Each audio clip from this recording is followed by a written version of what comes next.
Good morning, everyone, and thank you for joining our latest pattern webinar on getting ready for TikTok Shop. Now, clearly, Shop is not live in Australia today, and the official line from TikTok is that there's no imminent plans. However, we've had multiple brands reach out to us explaining that TikTok had already alluded to a soft launch at some point in 2026, and people talk and questions are being asked, and so we thought, let's talk about it. So Pattern's in a unique position where we've got counterparts in the US who have been experiencing this platform firsthand over the last 12 months. And they also come with a wealth of insider knowledge and into what might be coming in Australia. And best of all, how to win on the platform. So when Shop does launch in Australia, it might look different to how it does currently in the UK and the US. We're not 100% sure yet, but what we do know is that the opportunity is huge. Social commerce is shifting massively in terms of the way that consumers are buying products and discovering new brands. And so look, if you're not across it, we know that you're falling behind. So really the point of this webinar is to get you up to date on what we know so far, how to win, and how to be prepared most of all. All right, let's kick off. The meeting today, this webinar, it's probably more of a panel discussion and pretty casual. So we're going to be having a bit of a chat back and forth. I'll introduce who we've got today. So I'm Catherine Coleman, Head of Marketing here at Pattern. I've been working with brands for sort of 15 or so years brand side. And for the last 6 or so years, I've been fortunate enough to support brands and retailers like yourselves on the call today on growing and accelerating through Pattern and the services that we have. We've got Brian on the call as well, who joins us from our partnership team in the US. And Brian's been launching brands on TikTok, TikTok Shop, for over a year. There's over 60 brands now, so he'll talk to those shortly and really be our insider look into the future and how TikTok Shop has evolved in another market to see what we think might happen here. And then we've got Molly, who's our Senior Social Account Manager at Pattern in Australia. You'll hear an accent, but she's here representing Australia and talking about how brands are using TikTok today and what they might be in for in terms of the Australian landscape. So you'll hear from them shortly. Some of you on the call might know who Pattern are. For others, this might be the first time you're hearing from us. So look, there's a lot of different things that Pattern does. I'll give you a really high level overview of Pattern. So as I said, we do lots of things at Pattern, but they all are centered around supporting brands to grow online. And this might be via your own direct-to-consumer website, or it might be through global marketplaces. And we understand the ins and outs of retail because we are retailers ourselves. We ship over 1.5 million units per week. But also the team that you're dealing with in Pattern Australia are all retailers. We come from a retail background. In Australia, we have a number of services. They kind of fall under 3 main buckets. So digital agency, which includes your full suite of digital channels to grow, engage, and retain your customers across the full digital gamut. Growth advisory. This is when you need a bit of a fresh perspective on your business and your performance. It might be how to double or triple your revenue in the years ahead. And there's a number of ways that we can support brands to do that both locally as well as internationally. And then we've got marketplace acceleration. So we both buy and sell products as well as manage marketplace channels on behalf of brands, with Amazon being the main one. That's a very busy slide. There's a lot of information on there. But if you've got any questions on any of those services, we can chat about that later. But what we're here to talk about today, obviously, is TikTok Shop. So enough about us. Let's move on to TikTok in Australia. So I thought we'd start here and get a bit of a feel for how TikTok, the platform, is going in Australia. I read a report recently that spoke about how TikTok's revenue has doubled in the last year and its profits have tripled. So certainly it is a platform that is growing exponentially. I'm going to hand over to Molly now, and Molly's going to talk through how TikTok is going so far. Over to you, Molly. Thanks, Casey. So yeah, I mean, it's impossible to deny the growing impact of TikTok in the social media sphere here in Australia. So of the 21 million active social users in the country, over 8.5 million of them are on TikTok, which is the equivalent of 38% of the Australian population. In the last year alone, you'll see here that the platform's user base has increased by 20%, which I think really feeds to your point that this is a platform that is rapidly increasing in popularity and there's a lot of opportunities here for brands to grow. So we've pulled a selection of stats that I think are really interesting for brands, particularly when planning for the next year, and particularly if TikTok is not yet a key focus. So one thing I think is super interesting is that the monthly TikTok session count averages at 304 sessions per user, and the time spent on the app averages at 90 minutes per day. So, according to Sprite Social, this actually makes TikTok the social app in Australia with the highest average time spent, even more than YouTube and even more than Meta, which is quite huge considering TikTok is very much still in its infancy in comparison to those platforms. The purchase opportunity here is really rife too. So 40% of the users here are influenced to buy after they see a product on TikTok, and 1 in 3 use the app to research products that they've seen off platform. So very much using that search tool instead of Google to see what real people think about different products. So, Molly, we've got brands that we're working with on TikTok today. Are most of the brands that you manage with socially on TikTok? So it's a slightly different one. I'd say it's a little bit of a slower uptick. There's around 40% of our current social clients that are active on the platform. And many of these are using this more as a secondary platform compared to how they might use Meta. However, the clients that we do manage are really seeing the budgets grow year on year, as what we are seeing results wise is really strong click-through rates and slightly lower CPMs that we would see on Meta over the past 12 months. So I think from a TikTok perspective, the opportunity for new customer acquisition is huge. And this is something that a lot of brands are reporting kind of slowing down with on Meta after many years on there. So the sky really is kind of the limit on TikTok. The algorithm very much prioritizes content discovery. So it's less kind of just about kind of who you're targeting with ads and very much about kind of who is seeing that content. Yeah, I mean, for 8.5 million monthly active users, it's enormous. Why do you think more brands aren't on TikTok? Is it a knowledge gap? What do you think is the reason why? Yeah, I mean, I think brands are really comfortable on Meta. So I think from a social platform perspective, Facebook ads launched in 2007. So we've got what, nearly 20 years of experience on there. TikTok for business only became available in 2020. So it's a much newer beast. But I mean, that scope for success is only growing, and something that we say at Pattern is being an early adopter, particularly here, is going to be super, super important, particularly ahead of the launch of TikTok Shop. Yeah, certainly.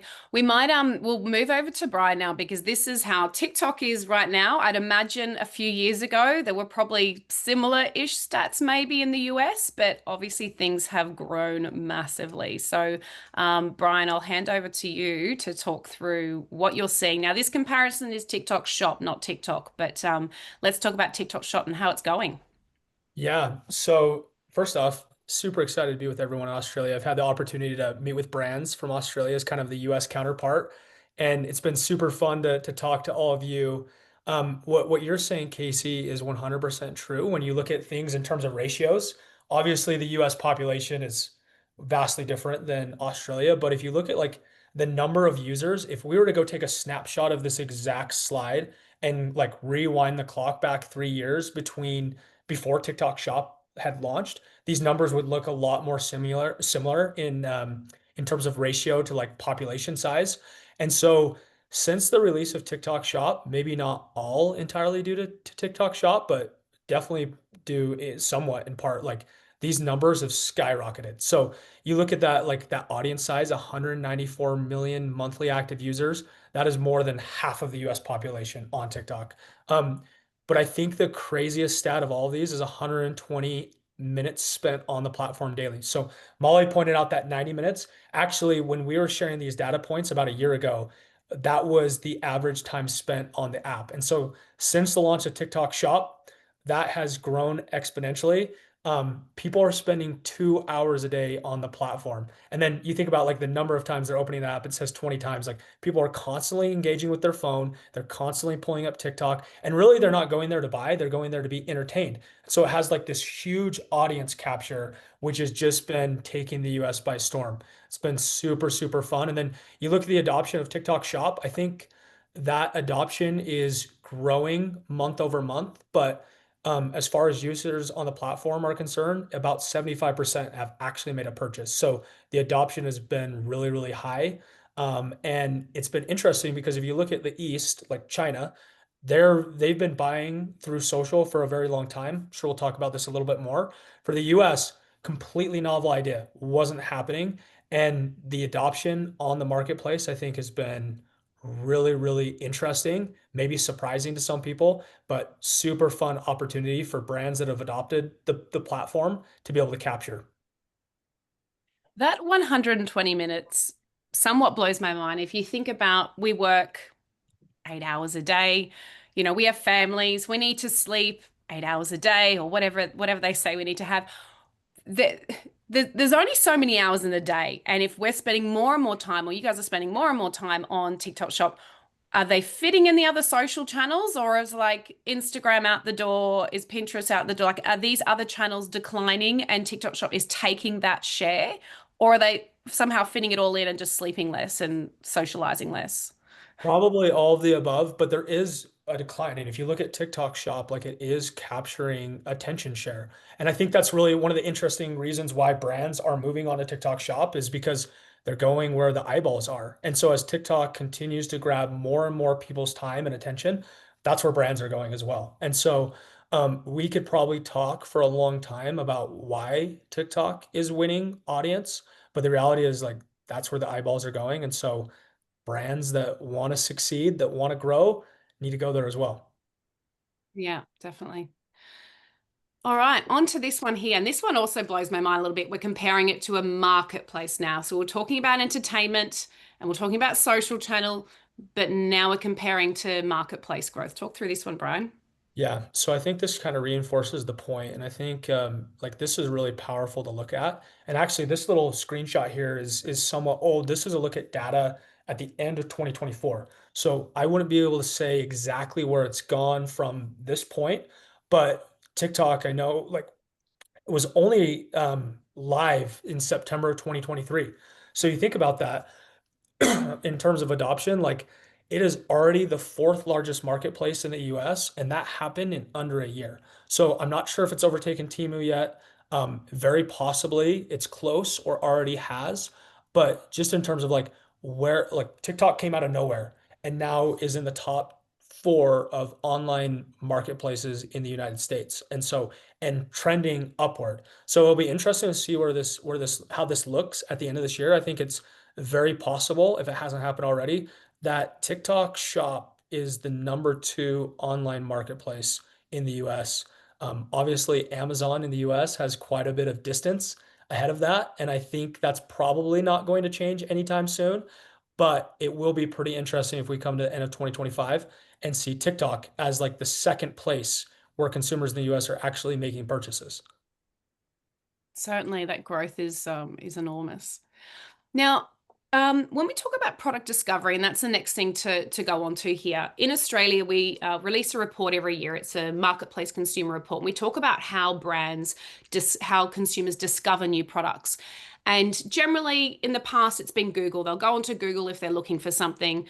That has been declining steadily each year. We're seeing platforms like Amazon increase. I think it was about 27% growth on the year in terms of consumers discovering new brands on that platform. Social's in there, but in Australia, it's still pretty minor compared to the other marketplaces. In the US, obviously, this is a little bit different. And this is the stats that you had shared with us, which is quite interesting in terms of how Americans are discovering new products online. Yeah. So I don't think like the first two, when you're looking at Gen Z and Millennial, will come as a huge surprise to many people. Um, Obviously, those two demographics are spending more and more time on social. That's where they're discovering products. But I think when you look at this more broadly, what's interesting is we're starting to see some of these older demographics shift over. And I think like buying behavior and product discovery is changing across the map. I think one thing that would be interesting to throw in here, and probably something that we'll be looking at the end of 2025 is, and sorry, I saw that I froze for a little bit. Did you miss me for a second, Yeah, Casey, or was that still coming through? no, Okay. we could hear you. You're good. Perfect. Yeah. Is artificial intelligence, right? Like people in the US, not sure if this is the same in Australia, they're going to two places to discover products. They're going to TikTok and social, and they're going to ChatGPT, and that's how they're making their decisions. And so it's interesting as brands that are forward thinking, like you have to be thinking about product discovery in both of those two mediums if you want to make sure that you're not behind the eight ball. And so the TikTok thing is interesting because I think it's a little bit like almost the opposite of ChatGPT. And so it's kind of interesting that we're looking at products in both these two mediums at the same time. But TikTok is all about authenticity. It's like not hearing about a brand speaking about their products because consumers already know that brands love their own products and that they want to sell you their products, but they're actually hearing it from somebody that looks like them, that they're interested in engaging with on other topics outside of your product. And so when they can hear it from that authentic voice, somebody that they like to follow and be entertained, and they can see the product in use from a real person, like that is a huge influence for people. And so I think this obviously extends to product brands. In the US, this is predominantly going to be like makeup, fashion, um, beauty as a whole, supplements, as well as other product categories. But what's interesting is we're seeing that happen for things like restaurants, right? I've been on trips with friends going to new cities, and they don't look up Google anymore and try and find the 5-star rating and see which brand, shows up. They're going to TikTok and seeing what people are eating, and they want to see like a video of the actual food. And so I think that exact same thing exists with products as well. That's the thing that I find so funny. And you said is like the polar opposite. People wanting real content, real reviews, see real people, real pictures of food, etc., because they want that real influence on their decision making. Yet at the same time, we're going to a robot to Yeah, also ChatGPT, and there's so much content on there that we obviously we take it, it's gospel. They say it, it's true, whether or not it's accurate or not. But it's just the juxtaposition between the two of them is quite funny. absolutely. All right, well, let's talk a little bit about the demographics of those that are using the platform today. Brian, I might kick off with you, and then Molly, we've got obviously some AU stats on there to talk through as well. So it's slightly different looking at it at this point. Yep. So US demographics over here on the left. And I think what's interesting here is one, we talked about 194 million users. So no matter what demographic somebody is in, we're talking about like a smaller sliver of a huge pie. A couple things, and I think this is true of all social platforms. TikTok is aging up, including TikTok Shop. And so we are seeing broader engagement in key demos. You look at that age 25 to 44, over half of the platform is within that age range. Another thing that's been really surprising for a lot of brands is the buying power on TikTok Shop. So average household income is 119K. I'm not sure how that looks in Australia, but in the US, that's pretty strong. And so what this tells me is one, no matter what demographic you sell to, your audience is probably on TikTok. It's not just like Gen Z and millennial dancing videos. And then two, if you're coming here with your products, even if you're, higher AOV, lower AOV, there's an opportunity here because the buying power is really, really high. So super interesting from that side. And this pie is only growing every single day as TikTok adds users in the US. It's a pretty even spread, but Molly, when you look at the Australian stats, it's a lot more skewed to only a couple of demographics, right?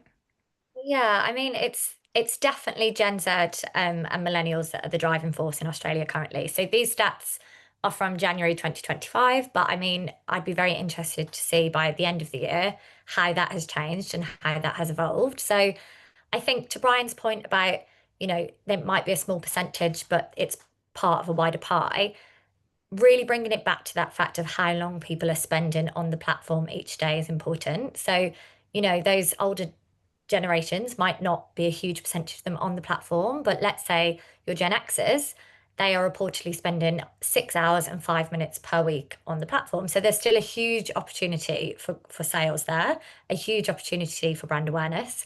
And yeah, I think while we're not quite there as we are in the US, because various different features haven't launched yet and it is still a newer platform, I think there's so much potential here for growth.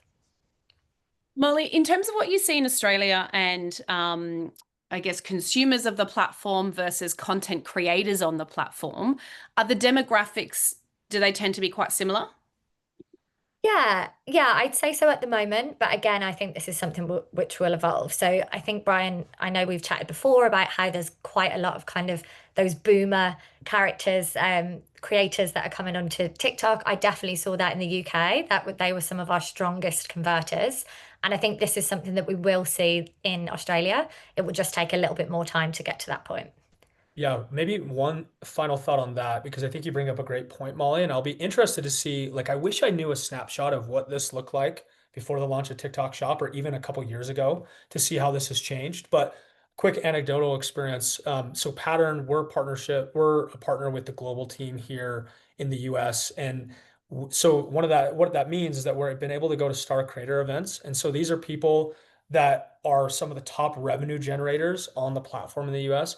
And I was very surprised to see the types of creators that were there, like all shapes and sizes, all demographics, all different types of interests. It wasn't just like one person, one group in like the millennial age range or the Gen Z age range that's just on this platform. Like you had people that were parents, people that were moms, people that were grandparents, people that were dads, like all across the spectrum. And it was super, super cool. And I actually expected to be a little bit intimidated because I'm like, what are these creators going to want to talk to me about? But they were really down to earth, like normal, organic people. And I think that's one of the magics of this platform is that, once again, like it's the authenticity. It's normal people speaking to each other about things that they love. And so I'd be really interested to see how this evolves in terms of demographics in the AU, to see if this kind of matches up what we're seeing in the US, because this platform has definitely aged up and it's aged up quickly, but it hasn't lost some of that magic that it has for those younger demographics either, because they are still like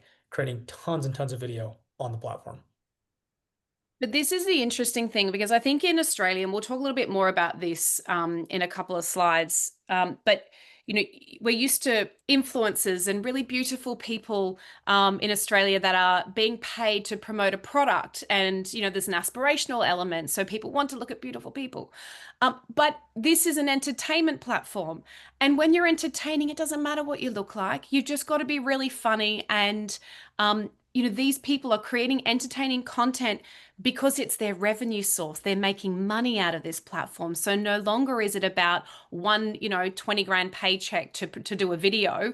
They're actually, you know, obviously it's the affiliate model, which we'll get into in a minute. But when we talk about entertainment and the fact that they're entertaining, you know, we kind of go back, and I'm just having a look at the next slide here, in terms of it being an entertainment platform and where it's compared to. And you did speak about this before, Brian, in terms of the increase of TikTok usage in comparison to the other entertainment channels. Well, I think this is a good visual to that point, Casey, because it's like, why are people spending so much time here, right? Like that's a question that can be easy to ignore because we're just like, hey, the people are there, the eyeballs are there. How do I get there?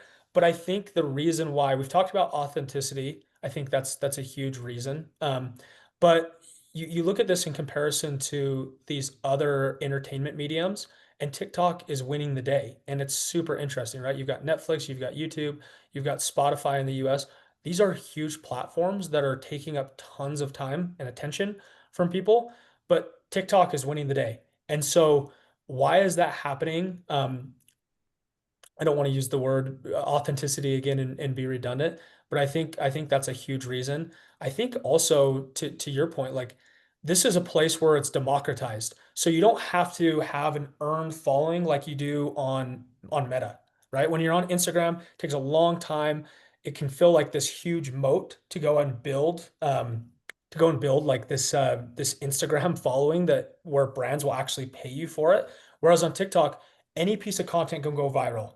I can have my following, which is not very big, and I can create a piece of content. And if it's entertaining and people are watching it, then the algorithm will just send it into outer space. And so that's a really cool thing. I also think it's really cool for brands. I know that we're going to talk about this more, so I don't want to get too far down this rabbit hole, but when you think about these paid influencer partnerships, you can be paying people a lot of money on to do an Instagram post if you're a brand, and you're like, I know that this is supposed to be getting awareness, but I don't really know if it's working. And sometimes measuring that can be a little bit murky, but you're like, well, we're doing it because we know it must be doing something.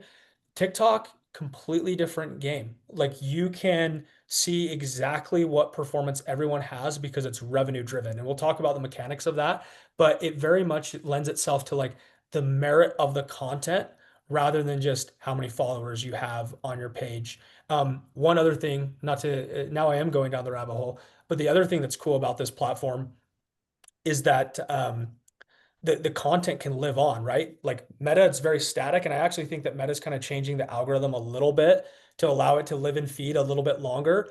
But TikTok, if you have a video that goes super viral, you can go look at that video 2 months later and it could have twice as many views as what it had a couple months before. So the content can get resurfaced and really have a life of its own. And the shelf life is a lot longer than other platforms.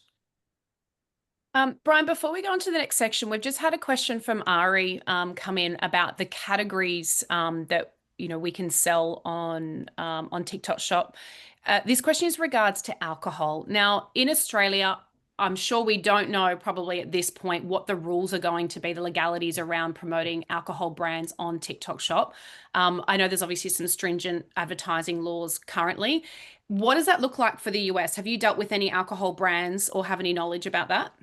Yeah, great question. So alcohol brands right now in the US, not available on the platform. Accessories are okay. One thing that is a surprise to a lot of brands is that TikTok is actually very regulated in how they do things. So kind of a downside if you're a brand selling alcohol and you're like, oh, this would be such a great opportunity for our brand.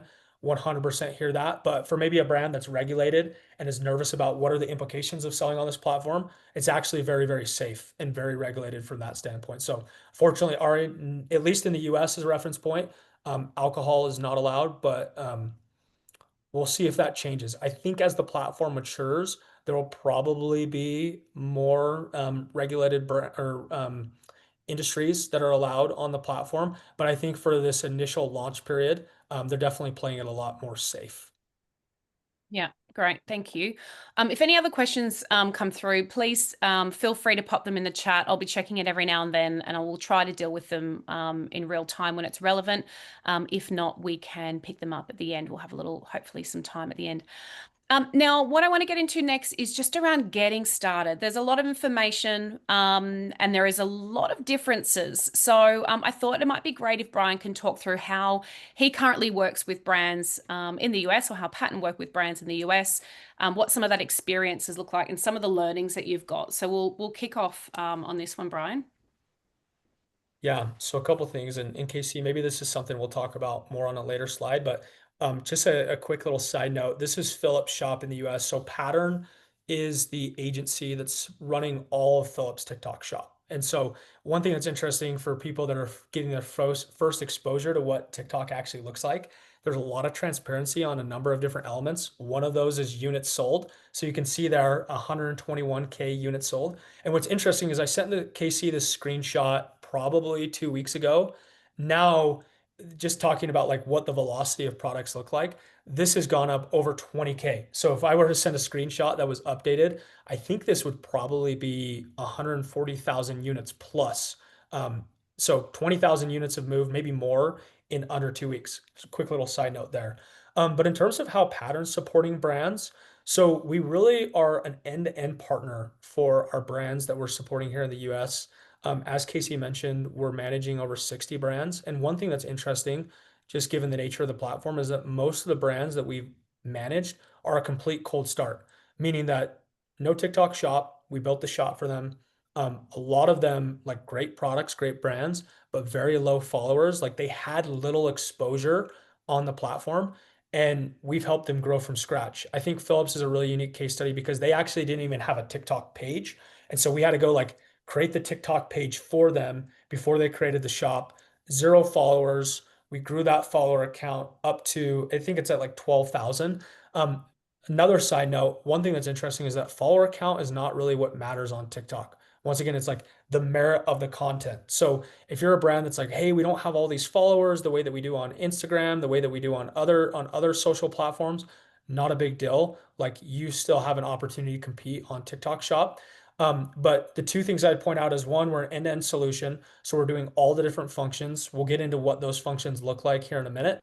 And then the other thing is taking brands from a cold start, which Pattern as a global seller, usually we're not doing that. Usually we're working with brands that are pretty well established and helping them accelerate. But it's interesting because of the nature of this channel, we've been able to take a lot of brands, and the revenue and success stories so far have been really, really good. Right now, just to put in perspective, Pattern is the largest TikTok Shop partner in the health category, specifically in the US.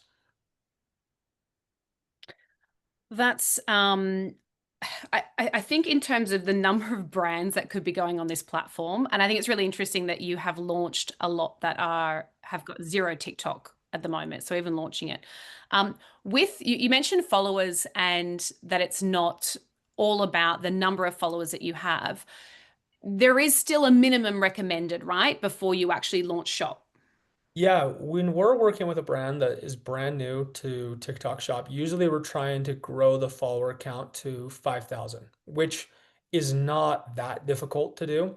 And the reason we're doing that is not because like 5,000, there's something magical that happens at that number, but we just want to make sure that there's enough followers that when somebody who's a shopper is coming on the page, there's enough followers to lend credibility to actually aid conversion, right? Because you think about it from a shopper's perspective, if I see an account with 940 followers on it. Maybe I'm wondering, is this actually the brand? Like, should I be purchasing from the shop? And then also from an affiliate recruitment standpoint, we want the same effect.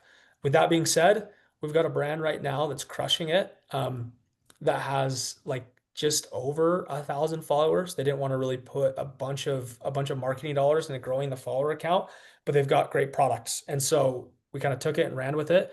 Still have never really cracked 2,000 followers, but it's okay because the content's really awesome and their products lend themselves to great content. Just really quickly, we've had two questions come in terms of, I think we've probably, it's not so related to this, but I will cover them off really quickly. Jason, when are they proposing to launch in Australia? And will brands have instant access? The official line from TikTok is that there are no imminent plans, right? So they're not releasing any dates at the moment. They don't want anyone getting distracted. They want to focus on what they've got today whilst they're working out how this is all going to work in the back end, right? So we don't know the date. We do know some high profile brands that have reached out to us that have said, we know it's coming. We've been told it's probably happening in 2026, but we're not ready. We need a partner to help us get ready. And that's why we're doing this, because we've heard whispers, but the official line from TikTok is that there is no official date. All right. So we're not alluding to any particular dates. I think the rollout, as I understand it, there'll be a beta, so there'll be a bit of a soft launch with a few trial brands, and then that will. Then they'll go live once they've tested it. So this might be a 2026 and 2026. It might be 2027 before it's live everywhere, but we don't know the answer for sure. Michael has asked, when is it coming to New Zealand? I'm going to say the same answer. They're not going to tell us a date. It might be the same date for Australia and New Zealand, but obviously it depends. We'll talk about fulfillment later on, but fulfillment is probably one of the biggest challenges that brands will have, and also one of the biggest challenges for TikTok launching in this region, or TikTok Shop launching in this region. So we'll talk about fulfillment shortly, which might be part of the reason why it's delayed. And Casper has asked, how would you approach testing content to support TikTok Shop inventory? Now, the inventory part is really interesting, Brian. The other Philips slide is no longer. So this is the one that we can talk about, those Philips examples, and just the content and what the creators can see. So when you talk about inventory, the creators can actually see the inventory that the brand holds, right? Yep. So one of the interesting things about TikTok Shop is the transparency. I alluded to this. You guys can see the number of units sold. That's something that everyone has access to. So you can go on your competitor's TikTok Shop. You can see exactly how many units they've sold. You can see if they're doing better or if you're doing better. But I guess that's not totally unlike Amazon in some regard, right? Like you can see how many reviews a competitor has. You can see these different metrics. You can have an idea of basically how much revenue they're doing. But from the creator's perspective, brands have insights in the creators and creators have insights in the brand. And to what KC was referencing, creators can see exactly how much inventory a brand has on hand. Now, why is that important? Well, the creators, especially top creators, want to know that if they create a piece of content, it goes viral, that there's enough inventory to support that content. And so one thing that's interesting from a brand's perspective, you might think, hey, we have this many units that are marked as available. Maybe it's 200. We're fine. We can just add more units once those sell out. Not necessarily exactly what you want to be doing for your TikTok strategy. You want to make sure that you have showing enough units to where creators can get excited about creating content for you, because the creators want to make money. They want to make sure that brands don't run into out of stock issues. And so it can be a little bit hard to plan for as a brand, but definitely something that Pattern in the US is really, really good at. It's one of the important core elements of our operations side is how do we forecast? How do we know how much inventory that brands need to have? Those people are really, really smart, a lot smarter than me, luckily. And they know how to do really complex things to solve some of those problems. But then as a brand, you have insights into the creators. So a couple examples, you can see exactly how much revenue creators have generated on a monthly basis. You can also see how likely they are to post. Now, TikTok does a really good job of penalizing creators that don't post. So if you give a creator a product, they're expected to post within 14 days. If they don't do it, they get penalized, and that can keep them from working with other brands. So there is a reinforcement mechanism there, but it's still important to have transparency there so you can see what the posting rate is like for a creator. So in addition to being like, is this somebody I want to work with? Do they create the type of content that I want? Are they the right persona? You can also see actual metrics, and it's really easy to be able to scale that. So as you're selecting creators that you want to be in your program, you know that you can be working with creators that have a track record of actually being able to generate revenue. And so that's kind of the interesting thing about the marketplace between creators and brands is there's a lot of transparency between the two. Let's talk about content. So the next slide talks about the different types of content. So what content can be created, where it goes, what's shoppable, etc. So can you talk us through these different options here, please? Yes. So this is just a little sneak peek and some static images of what shopping on TikTok Shop actually looks like. So there are a couple different mediums for buying on TikTok Shop. So this one on the left, you can see here, that's an in-feed video. So just think, for anyone who's a TikTok user out there, you're scrolling through TikTok, you're looking at video. That's really the reason that you're coming to the platform. And that's where 90% of the revenue is being generated through TikTok Shop, is through in-feed content. So this is one of the cool things, is that usually every fourth or fifth video is going to be shoppable. But the thing about it, and this is one of the things that affiliates are amazing at, they don't make that content look like it's shoppable, right? They know that you're going there to be entertained. And so what they're really trying to do is they're trying to set a hook that catches you and engages you and makes you want to keep watching the video. And so as you're scrolling through feed, you might see something, you might be introduced to a concept for the first time, and then realize that little orange link in kind of the bottom left that you can see on that first image on the left, that you can click on that and make a purchase. So that's where most of the revenue is being generated. And then on a brand's actual TikTok handle, there's a little shopping icon. This is the second image to the left, where they can go on any brands that they like and see the assortment that's available for purchase on TikTok Shop. And then the one that people really love to talk about is live shopping. This is, think of QVC, somebody standing behind a camera talking about products. People are coming on live, they're coming in, they're coming out. Somebody who's really, really excited and has a ton of energy is talking about all these different products, showcasing them. And then usually within that period, I think the average that a creator would go live would be about 2 hours. And usually in that period, they're trying to offer some kind of discount or exclusive reason to buy within that live. And so what's cool about that is that users of the platform love to come jump on lives because they know that normally there's going to be like a promotion or something they can buy. Lives, really novel, really fun to talk about. I will say this is a little bit different when you look at the US compared to China. In China, lives are a huge revenue driver. Like, brands are going live 24/7 in some cases, and users are buying, I think, most of the revenue. This is not a verified fact, but I think most of the revenue through like Douyin is coming through lives. Could be wrong about that. Fact check me. But in the US, it's a little bit different. Lives are not quite as much of a revenue driver, but they are a great awareness driver. And then the last piece is the shop tab. The shop tab is like a marketplace. So it's an icon that you can click on and you can see all these different products. You can search products that are on the platform, and the products that are normally going to be surfaced for each individual user are, one, products that are already popular. So if you're gaining momentum, you can get traction through that shop tab. And then the other one is going to be products that you've engaged with through the content.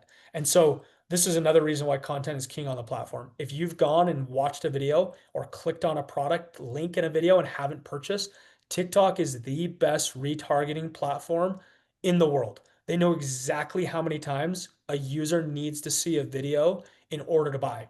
And so, one, we'll talk about why content volume is so important to that equation. But two, it's really, really cool because it's like, how is somebody going to see my product on the shop tab? It's like, well, did they engage with your content in feed? If they did, you know that TikTok is going to be serving that up to them again and again, which is another thing that's just so cool for brands for TikTok Shop. So there's a number of different types of content that brands can create. I feel like we're going to scare people here. Brian, you mentioned some crazy numbers about how much content a brand needs to be successful on the platform. I mean, you might say one really good one, a viral video, will do amazing things, but what level of content are you seeing brands create in the US? Yeah, so I would say like 1,000 videos a month. It's a pretty happy threshold. I won't tell you how much some of the top brands on TikTok Shop are doing. Like, think tens of thousands of videos. Um, okay, I'll say this. Don't think that this is every brand. This is certainly not every brand that Pattern's managing. I would say that this is scaled down a little bit and a little bit more manageable. But I saw a brand, this is one of the top brands in the US, 88,000 videos in the last 30 days. Like, I don't even know if that's comprehensible. Crazy numbers. Don't worry, you can have success by doing way less than that, but we're seeing like insane amounts of video that brands are driving through this medium. But to be really clear, for all the social media managers and people on the call today, they are not creating 88,000 videos or 1,000 videos. They have built an affiliate network and they're sending these people out to work. So someone else is creating all that content for them, right? Correct. Brands in the US, their social teams didn't all of a sudden they're not hiring like 2,000 social people to create content. So if you're a social media manager, don't worry yet. Um, that content, to Casey's point, is not coming through organic posts. That is coming through affiliate partnerships. So the way that you structure this is you get a bunch of people that are affiliates that are creating content about your products for you. And so managing that is one of the reasons why brands usually need a partner like Pattern, because it's just like that is way too much of a lift for a brand to manage. Like, there just aren't enough people that can look through all that video, they can make sure it's okay, they can manage all that partnerships. But this is a great snapshot. Like, it's like, how much revenue is coming from this? Now, bear in mind, this is a top brand, but I think this was a snapshot over 180 days. So think of this as like a 180-day window for a top brand, but almost $50 million dollars in revenue being generated through the platform through that time. And then you look at where that revenue is coming from. Self-operated accounts means organic post. So stuff that the brand is posting that's shoppable, that people are clicking on and buying. And then this brand, more than 90% is coming from affiliate partnerships. And then about 4% is coming from that shopping mall. So the shopping mall, just to uh, I guess repeat, is that place where anybody can go. It's kind of like the marketplace. But once again, even the shopping mall, a lot of those recommendations are being driven by the affiliate content. So even if that content or that those sales are not commissionable to affiliates, it's still being flowed through the affiliate content in some capacity. I Molly, think this is great, Brian. Oh, sorry, sorry, Casey. you go. No, I was just going to say, I think one of the pieces of feedback we get even at the moment from clients about TikTok is that content piece. And obviously, this isn't yet with Shop, but the type of content that works on TikTok isn't necessarily the content that they've created already for Meta. So actually being able to utilize these affiliates at such a huge scale, I think is just going to change the game massively, and is where there's going to be so much more of an easier entry point, I think, once Shop is launched and this affiliate center is there for them to use. Well, and Molly, to that point, one thing that I want to be very careful of, because there's some brands that maybe you hear like that volume of content, that's just like saying that is what's happening. But don't let that scare you, because there are plenty of brands that Pattern's working with that are all shapes, sizes, team sizes. We have brands that have like less than 5 team members. We have brands like Philips that are huge, publicly traded companies that we're partnered with. And so you don't have to look a certain way or be a certain size to be successful. What really matters is how do we drive great affiliate partnerships where we're getting authentic content with that makes sense for our brand in the volume that makes sense for our brand. So I just want to make it clear that like don't discredit this. In fact, there have been a lot of brands that I had never heard of a couple years ago that leaned really hard into TikTok Shop, and they were willing to do it because they weren't kind of beholden to being a little bit stale. They weren't so nervous. Sometimes it's the big brands that are finally like, okay, this is catching our attention. We need to get in now. And it's really the little more nimble brands that have been able to capture a ton of the upside of this opportunity because they weren't scared to just dive in with both feet. Molly, can we talk a little bit about, like in Australia, when I hear affiliates, I'm thinking like Shopback, and I'm thinking, we've got we manage affiliates here at Pattern as well, but we've got a team of people that do that. It's very different to the way we're talking about affiliates when it comes to Shop. Now, I also hear from a social perspective, I hear your team talking about ambassadors and influencers. Can you maybe just really high level talk about the different types and maybe the roles that they play? So, like an affiliate versus an influencer in social. Yeah, absolutely. I think, look, the job of an influencer is something that has evolved massively over the last 10 years. So it was traditionally those people with a huge following who would create beautiful, aspirational, stylized content, usually on Instagram, that brands would pay a certain fee for a certain amount of deliverables. So this would be less about tracking direct sales and more very much that brand awareness piece. It would have to be someone totally aligned to your brand, and who really kind of took the role as being a brand personality.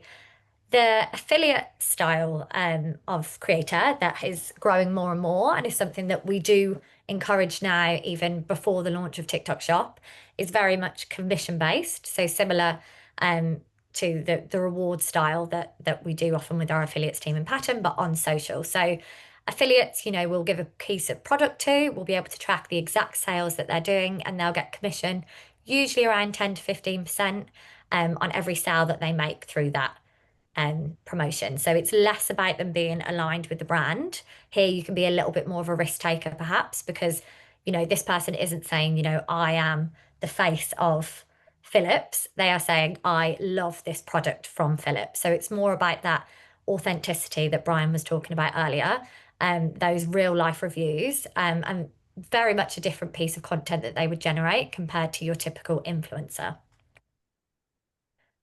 Brian, I know you've seen one of the questions because I think you've answered it, but in terms of someone's asked about the 80,000 pieces of content and how much is AI generated. What is the stance on creators and affiliates using AI to create content? Does that not win in their book? Does that not get the results, or can creators be AI creators? I think it's too early to be determined. And so I think the question, I don't want to discount it because it is a good question. And in fact, not to pull back the curtain too much, but Pattern is a leader in AI for content. And we're also like, we're trying to understand if AI content can be used for TikTok Shop to actually drive sales. I think from TikTok's perspective, this is my opinion. I don't know this for a fact. TikTok doesn't want a bunch of AI content that's flooding the platform. So I think from that, they're probably more sensitive. That's my guess. Once again, that's coming from me, not an official stance. But I think one thing I just want to make super clear is when you hear that level of volume, it's like that must be coming from AI. And what I think is more profound is the fact that it's not. Like these brands, and this brand in particular, now bear in mind, this is probably the leader in content. So think of that as like the upper limit in terms of content. They didn't start out that way, but they cultivated a network over time of all these affiliates. And the reason the affiliates are willing to create that much content, the way that they're getting that much volume, is 80,000 pieces of content are coming from about, I think, roughly 20,000 affiliate partnerships. So even then, like you have affiliates creating multiple pieces of content each. And the cool thing about TikTok Shop is like you can gift a product out to someone, but they can create as many videos as they want. And because they're commercially incentivized, if they're making money, they're just going to keep creating content. And then you almost get like this flywheel effect that kicks into place because like some affiliates start making money, affiliates start saying, hey, these affiliates are making money. I want to go create content for that brand. And so the rich can definitely get richer on TikTok Shop from that standpoint. But it is a great question. It is coming. Impact of what it will do on TikTok is too early to tell, but it'll be interesting to find out what it does. I'm conscious we've got 10 minutes left, because this might just all shut down at 10 o'clock. There's a couple of things I still want to go through. One is just in terms of finding affiliates, and we'll go really briefly through that backside of TikTok Affiliate Center, finding creators and affiliates today, and then finally just talking about fulfillment options. So there's only a few slides left. There have been a few additional questions come through. Let's go through this. If we don't get back to your questions, then I'll come back to you directly after the webinar. So Brian, can you just talk us really high level through the Affiliate Center? Yeah, we already talked about like the different metrics that are transparent within the Affiliate Center. So keep all of those in mind. But really, this is like an outreach platform that exists within TikTok. This is where a lot of the outreach is happening. What's interesting is that as TikTok is scaled, I think for brands that are jumping into the platform, this is a really great place to start. But as the platform has gotten more scale and there's more message saturation, more and more outreach is happening from our team offline in addition to online. So you really have to have two parallel strategies that are happening at the same time. You have to have a really strong outreach strategy that's happening in the Affiliate Center, but then you want to have a really strong offline strategy. However, eventually any partnerships that a recruiter are going to have to come into the Affiliate Center so that they can have a shoppable link to their video, and that's how you make their videos monetizable. So the only point that I'll make about this is that for brands that are early adopters, like usually you can take advantage of just gifting product. And then as the platform gets scale, eventually there's going to be so much competition for top affiliates that there are other strategies that have to come into play in order to engage those people. But Pattern, just to put in perspective, for most of our brands, we're doing thousands of outreaches on a weekly basis in order to recruit people into the affiliate programs for our brands. So once again, you think about like, how do we achieve that scale? Well, it only comes from doing tons and tons and tons of outreach. And so this is to support TikTok Shop. Obviously, that's not live right now, but what brands are using today to build that network is pattern creators. So some of that outreach, you said it's happening off platform. Is some of that happening via our pattern creators platform? 100%. So we are using pattern creators to do outreach for people offline. We're also using people to manage those programs. I think one of the interesting things, like if I'm a brand thinking, okay, how do I get ready for this potential tsunami of coming and how do I make sure that I'm prepared? One of the best things that you can do is you can start pivoting towards, or at least not like fully investing all of your resources into, like paid influencer still matters, but a micro influencer strategy is really, really important to like building that muscle is really important to be prepared for TikTok Shop because that's basically what TikTok Shop is. It's a micro influencer strategy. You're taking a number of different creators. They could be big, they could be small.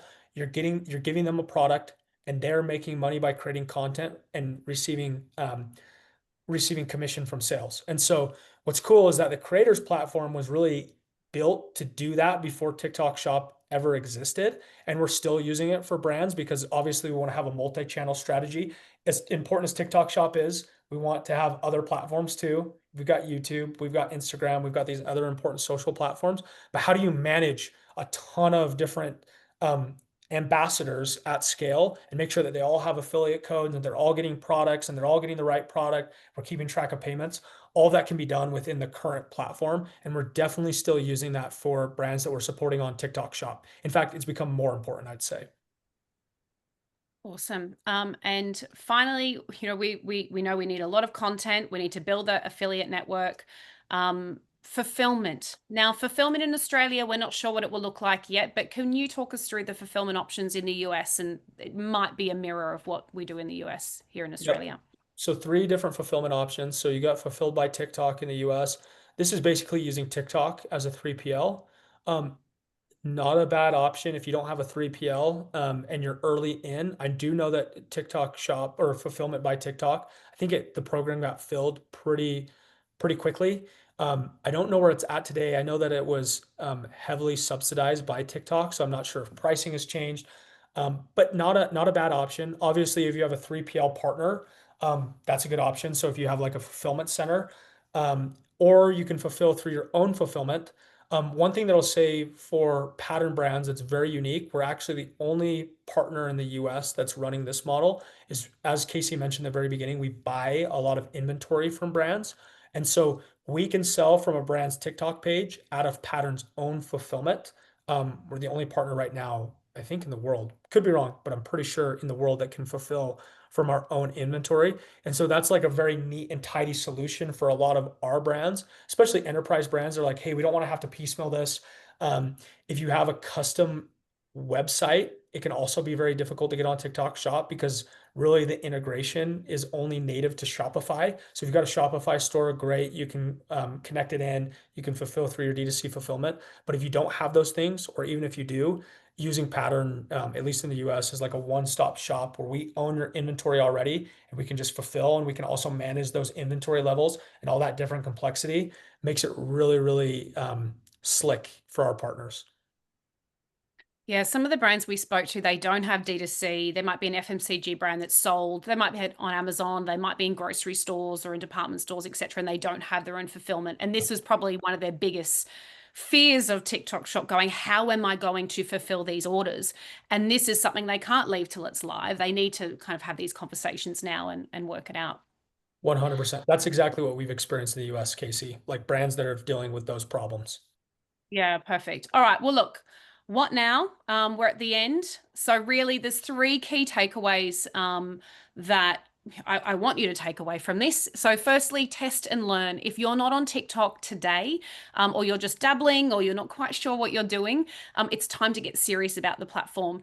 If you have a team in-house that can do this for you, and start working with creators to get more content, start testing and learning, then that's great. If you don't have the team, we clearly do have the team here in Australia as well that can support you with that if you need it.